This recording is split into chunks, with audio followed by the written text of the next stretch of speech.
நீங்க ரொம்ப லட்சியவாதியா இருக்கீங்க. உங்களுக்கு நிறைய கனவுகள் இருக்கு. நீங்க வாழ்க்கையில ஜெயிச்சு காட்டணும்னு நினைக்கிறீங்க. கடைசியில நீங்க எப்பவும் நினைச்ச மாதிரி வாழ்க்கைய வாழணும்னு ஆசைப்படுறீங்க. ஆனா இங்க ஒரு பிரச்சனை இருக்கு. என்னன்னா நீங்க கொஞ்சம் சோம்பேறியா இருக்கீங்க. நீங்க என்ன செய்யணும்னு உங்களுக்கு நல்லாவே தெரியும். ஆனா நீங்க அதை செய்ய மாட்டேங்கிறீங்க. இதனால குற்ற உணர்ச்சி வருது. ஏன்னா நீங்க இன்னும் நிறைய பண்ண முடியும்னு உங்களுக்குள்ளேயே நல்லா தெரியும். இந்த குற்ற உணர்ச்சி நாளாக ஆக, வாரக்கணக்கா ஆக, மாசக்கணக்கா ஆக, கடைசியில நீங்களே அதை ஒத்துக்கிற மாதிரி ஆகிடும். அதுக்கப்புறம் புது வருஷம் வரும். போன வருஷம் நினைச்ச அதே குறிக்கோள்களை நீங்க இந்த வருஷமும் நினைச்சுக்கிட்டு இருப்பீங்க. நீங்க புதுசா ஆரம்பிக்கும் போது ரொம்ப வேகமா மோட்டிவேஷனோட ஒரு சின்ன தப்பான எண்ணத்தோட ஆரம்பிப்பீங்க. ஆனா சீக்கிரமே சோம்பேறித்தனம் உள்ள வரும். எப்படின்னா வீட்டுக்கு கூப்பிடாம வர்ற சொந்தக்காரங்க மாதிரி. நீங்க சோம்பேறியா இருக்கிறதுனால டெய்லி ஒரு மாதிரி சோம்பேறித்தனமா இருப்பீங்க. கடைசியில பார்த்தா உங்களையே நீங்களே சோம்பேறின்னு சொல்லிக்க ஆரம்பிச்சிடுவீங்க. இப்ப இந்த பிரச்சனையை எப்படி சரி செய்யறது? எப்படி சோம்பேறித்தனத்திலிருந்து வெளியே வர்றது? இன்டர்நெட்ல நிறைய வீடியோஸ் இருக்கு. ஆனா அதுல நிறைய வீடியோஸ் இந்த பிரச்சனைக்கான காரணத்தை மட்டும் சொல்றாங்க.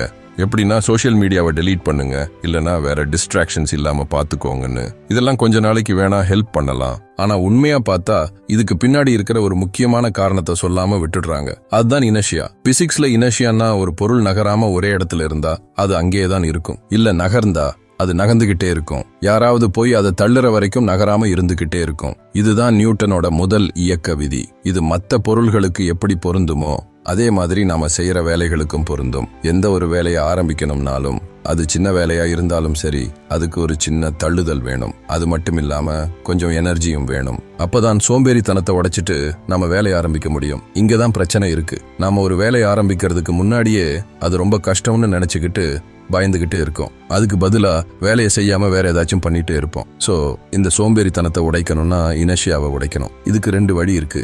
முதல் வழி, ரொம்ப கஷ்டமான விஷயமா நினைக்கிறத கொஞ்சம் ஈஸி ஆக்குறது. ஒரு வேலையை ஆரம்பிக்கிறது தான் ரொம்ப கஷ்டமான விஷயம். அதனால அதை ஈஸி பண்ணுங்க. சின்ன சின்ன ஸ்டெப்பா எடுத்து வைங்க. உதாரணத்துக்கு நான் உட்கார்ந்து 5000 வார்த்தை கட்டுரை எழுதணும்னு நினைச்சா இனர்ஷியா அதிகமா இருக்கும். ஏன்னா அந்த வேலை ரொம்ப பெருசா இருக்கு. ஆனா அதுக்கு பதிலா நான் இன்னைக்கு 50 வார்த்தை எழுதினா போதும்னு நினைச்சா இனர்ஷியா ரொம்ப குறைஞ்சிரும். ஏன்னா இப்ப அந்த வேலையை ஆரம்பிக்கிறது ரொம்ப ஈஸி. அதுக்கு நீங்க வில் பவர் இல்லனா டிசிப்ளின் எதையுமே நம்பி இருக்க வேணாம். 2வது வழி, 2 நிமிஷம் ரூல். இன்னொரு ஈஸியான டெக்னிக் என்னன்னா 2 நிமிஷம் ரூல். உங்களுக்கு வேலை செய்ய பிடிக்கலன்னா பரவாயில்ல, நீங்க 2 நிமிஷம் அந்த வேலையை செய்யுங்க.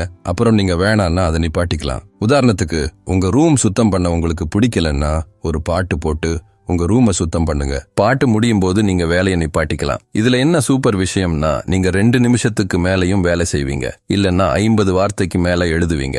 ஏன்னா ஒரு பொருள் நகர ஆரம்பிச்சா அது நகர்ந்துகிட்டே தான் இருக்கும். நம்ம ஒரு வேலையை ஆரம்பிச்சுட்டா நமக்கு ஒரு வேகம் வரும். அந்த வேகம் நம்மளை இன்னும் அதிகமா வேலை செய்ய வைக்கும். முதல்ல ஒரு பாறாங்கல்ல மலை உச்சிக்கு நகர்த்திட்டு போற மாதிரி இருக்கும். ஆனா ஒரு தடவை இனர்ஷியாங்கிறத தாண்டி போயிட்டா அப்புறம் ஈஸியா போய்கிட்டே இருக்கலாம். அதனாலதான் நாம ஒரு வேலையை ஆரம்பிக்கும் போது ரொம்ப ஈஸியா சின்னதா ஆரம்பிக்கணும்னு சொல்றது. அதாவது ரொம்ப கஷ்டமா நினைக்கிறத குறைச்சு 2 நிமிஷத்துல ஆரம்பிங்க. நீங்க இந்த 2 டெக்னிக்கையும் உங்க வாழ்க்கையில எங்க வேணாலும் யூஸ் பண்ணி பாருங்க. எக்ஸர்சைஸ் பண்றதா இருந்தாலும் சரி, சைடுல சின்னதா பிசினஸ் பண்றதா இருந்தாலும் சரி, இல்ல உங்க உறவுகளை பாத்துக்கிறதா இருந்தாலும் சரி, இல்ல நீங்க வேற என்ன பண்றீங்களோ அது எல்லாத்துக்குமே இந்த 2 டெக்னிக்ஸ் யூஸ் பண்ணி பாருங்க.